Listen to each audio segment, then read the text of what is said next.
vós. Ora, naqueles dias, multiplicando-se o número dos discípulos, houve murmuração dos helenistas contra os hebreus, porque as viúvas deles estavam sendo esquecidas da distribuição diária. Então, os 12 convocaram a comunidade dos discípulos e disseram: não é razoável que nós abandonemos a palavra de Deus para servir às mesas. Mas, irmãos, escolhei dentre vós 7 homens de boa reputação, cheios do Espírito e de sabedoria, aos quais encarregaremos deste serviço. E, quanto a nós, nos consagraremos à oração, ao ministério da palavra. O verso 5, parte A, ainda diz: o parecer agradou a toda a comunidade. Senhor, continue falando aos nossos corações, esse é o nosso pedido em nome de Jesus. Amém. Pastoral do boletim, planejamento estratégico para as igrejas. Quando a igreja primitiva começou a crescer, logo de início, ela enfrentou um grandioso desafio, registrado aqui em Atos de número 6, capítulo 6.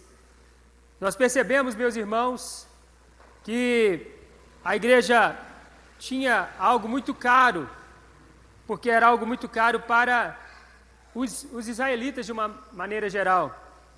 Eles sempre cuidaram das viúvas. É lei mosaica, fazia parte da lei mosaica, não tinha o INSS, pensão, mas tinha a lei que dizia que o judeu tinha que dar contribuições para as viúvas, cuidando das viúvas. E a igreja, então, exerceu também este trabalho, mas houve um mal-estar. Havia na igreja primitiva, aquela primeira igreja, judeus, que eram judeus legítimos, nascidos na região da Judéia, naquela região ali, Jerusalém, e haviam judeus que haviam nascido da dispersão em outras nações, conhecidos como judeus helenistas, falavam grego, eram judeus também, mas não assim nascidos naquela região. E o mal-estar que se criou foi o mal-estar de que as viúvas dos helenistas estavam sendo esquecidas. A igreja cresceu, o texto bíblico fala que multiplicação. Nós temos aí o primeiro sermão, 3.000 homens se convertendo. Segundo, mais um acréscimo de 5.000. E por aí nós vamos entendendo que a igreja tinha mais de 10.000 membros. E essa situação veio à tona. Um grande problema, uma grande crise. Em 2025, você e eu enfrentaremos crises e precisaremos resolvê-las.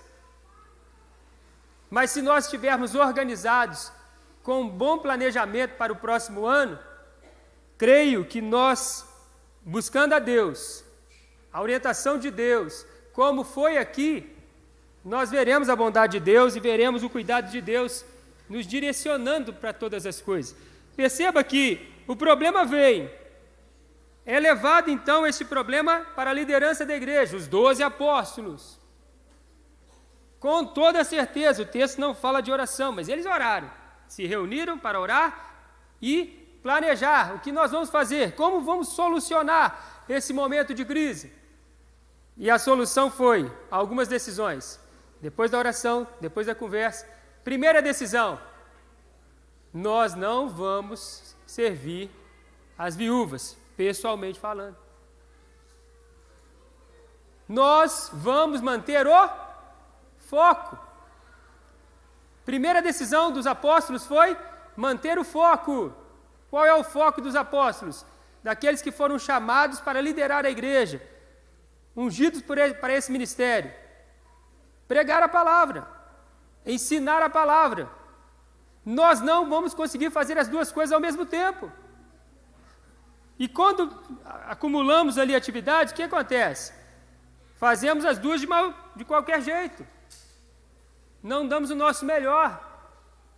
Está entendendo? Perceba que eles focaram.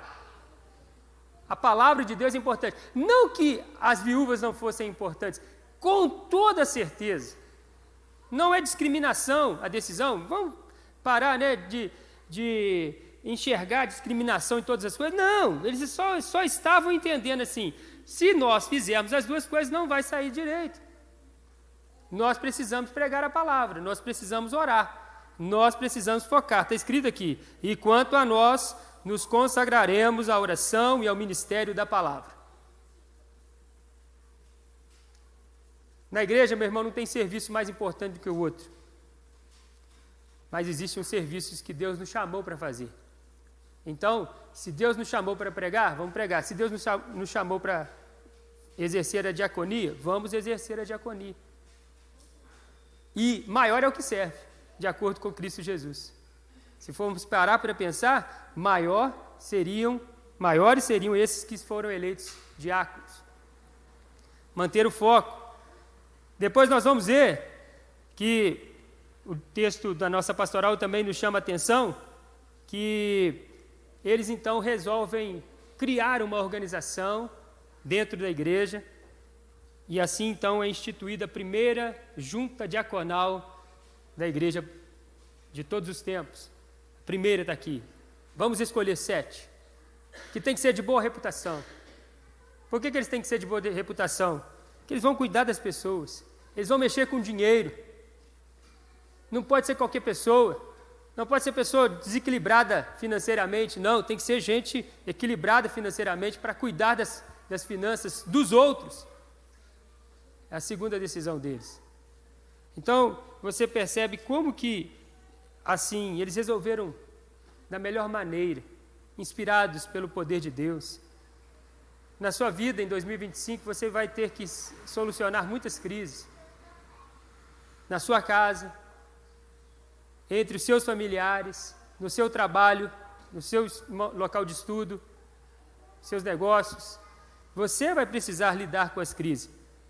Qual vai ser a sua atitude? Se você já tem um planejamento, você vai querer que o seu filho sente na janela toda hora?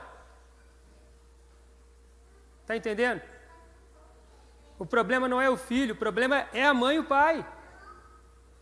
Você vai deixar que outra pessoa, mas é outra pessoa que pegou o celular e começou a filmar, ligada à ONG, que não sei o quê, querendo fazer lá um sucesso. Fez um sucesso tremendo, foi para o mundo inteiro. Perceba como que hoje em dia, meus irmãos, todos nós estamos assim, envoltos em situações que nós estamos sujeitos a passar por isso. Mas pai e mãe têm que ter a gerência. Tem que gerenciar isso aí. Peraí, quem cuida aqui do meu filho sou eu. Quem cuida da minha casa sou eu. Nós precisamos avaliar tudo isso, meus irmãos. Nós precisamos buscar em Deus a orientação que Deus tem para nós, o nosso foco. Nós estamos fazendo isto nesse ano. Criamos aí uma folha. Se você não recebeu, quiser receber, procure com os diáconos.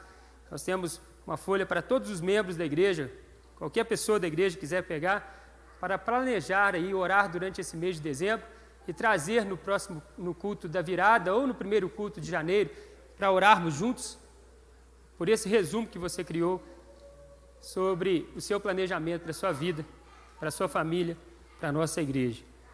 Deus tem planos maravilhosos para todos nós, meus irmãos.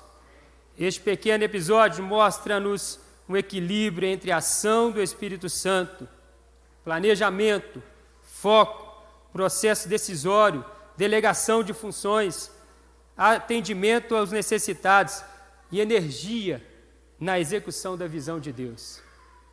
Deus tem uma visão para você, e é boa, é agradável, e é perfeita. Busque ela, querido, e você vai ser feliz em 2025 e ao longo de toda a sua história de vida. Que Deus nos abençoe com a bênção do Deus Pai, Filho e Espírito Santo. Amém. Amém, queridos. Glória a Deus. Meus irmãos, vamos orar. Feche seus olhos. Coloca diante de Deus seu pedido. Coloca diante de Deus sua vida, sua família, os anseios do seu coração, os seus sonhos. suas necessidades. Peça ao Senhor que o Senhor lhe dê instrução, conhecimento, sabedoria do alto. Grande Deus e eterno Pai, aqui estamos nós, os teus filhos, e nós precisamos da tua graça, do teu amor, da tua bondade. Precisamos, ó Pai, da boa vontade do Senhor para vivermos uma vida abundante, a qual o Senhor nos conquistou em Cristo Jesus, morrendo por nós, pelos nossos pecados, naquela cruz. Muito obrigado, Deus, por esse tempo de estudo, de meditação na palavra de Deus, que é riqueza, maior riqueza que temos em vida, é a tua palavra, nos ensinando, nos direcionando, nos conduzindo à tua boa vontade. Muito obrigado, Deus. Possamos ter esse foco, examinarmos as Escrituras e assim decidirmos as nossas atitudes, debaixo de oração e da orientação da tua palavra. Em nome de Jesus, abençoe o teu povo com a bênção do Deus Pai, Filho e Espírito Santo. Amém.